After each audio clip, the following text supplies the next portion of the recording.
A policeman was seriously injured in firing during an anti-drug operation in the Diglang area of Jirighat in Lakhipur of Assam on Tuesday night. According to reports, the drug peddlers attacked a team of police that had gone to conduct an operation against drug traders. As a result of firing aimed at the police, Sharif Hussain Qazi was shot. It has been reported that he sustained bullet injuries in his stomach and various other parts of his body.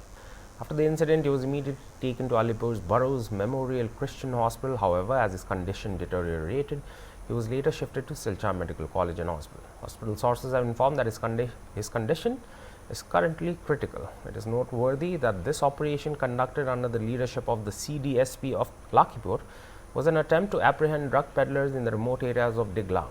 But this shooting took place during the operation itself. Following this incident, there has been intense tension throughout the entire region. It has been learned that the accused peddlers managed to flee, taking advantage of the darkness. Anti drugs অপাৰেশ্যনত গৈছিল আমাৰ CDSP Lakhipur আৰু সেই অপাৰেশ্যনত যাওঁতে জয়পুৰ থানাৰ আণ্ডাৰত জয়পুৰ আৰু জিৰিঘাটৰ border এটা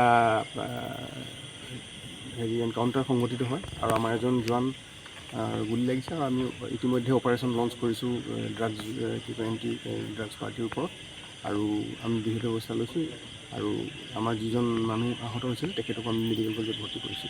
মানে গুলিটো কোনে মাৰিছিলে ছাৰ? Drugs mafia? এইটো দুৰ্বৃত্তই মাৰিছে, এইটো আমি এতিয়া তদন্ততে গম পোৱা যাব। আমি এটা খবৰ পাইছোঁ ছাৰ, তেওঁ অকলে গৈছিলে তাতে আৰু তাৰপিছত তেওঁ ৰক্তাক্ত অৱস্থাত তাৰ বডি তাতে আছিলে, তাৰপিছত ৰাইজে আৰক্ষীক খবৰ দিছে। নাই, আমাৰ টীম গৈছিলে সম্পূৰ্ণ, এটা টীম আছিলে, CDSP আছিল লগত নিজে আৰু লগত গোটেই যি টীম যাব লাগে SOP সেই গোটেই টীম গৈছিলে লগত। তেখেতৰ নাম কি হয়? শৰীফুদ্দিন কাজী। শৰীফুদ্দিন লস্কৰ কাজী, সৰি।